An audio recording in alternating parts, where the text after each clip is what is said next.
Okay, so this is the word problem involving multiplication of matrices, and they gave you a bunch of information about these three people, and then they converted it to a matrix, and they wanted you to create a matrix B that represented the price. So here's the thing.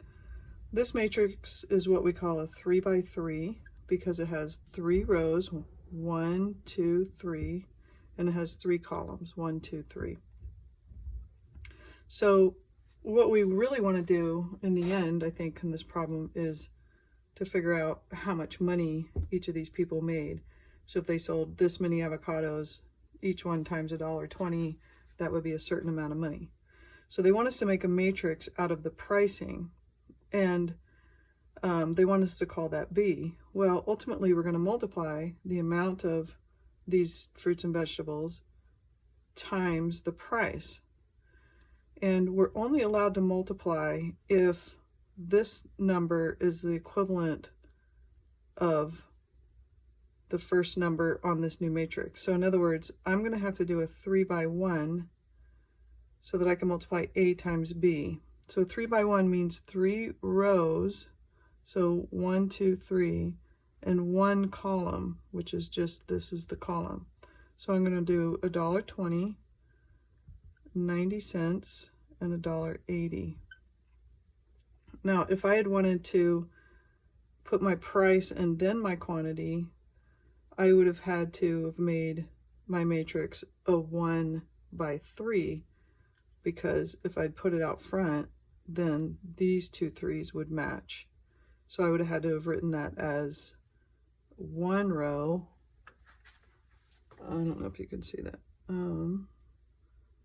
So it had to have been like $1.20, 90 cents, and then $1.80, like that. So it would have been 1 row, 3 columns, instead of 3 rows, 1 column. So it all depends on if you're going to multiply B times A or A times B. But I think with this problem, they want us to do A times B. So I need a 3 by 1.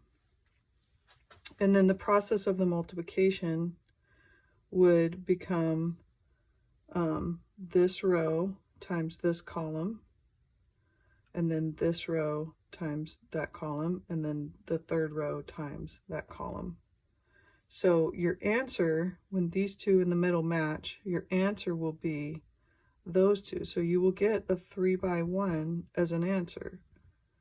So it comes from 390 times $1.20 plus 410 times 90 plus 430 times $1.80. That will be your answer here. So let me just write that out real quick. So 390 times $1.20 plus 410 times 90 plus 430 times $1.80. And then you calculate that out. So this is 468. This is 369.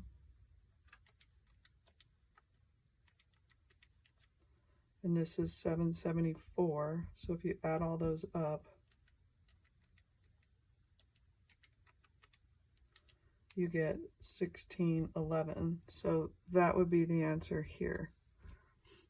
Then you would do this one, which would be multiplying this row times that column, just like I did. Put your answer there, and then finally you have the third row times the column, which would go there. Okay, and that's it for that one.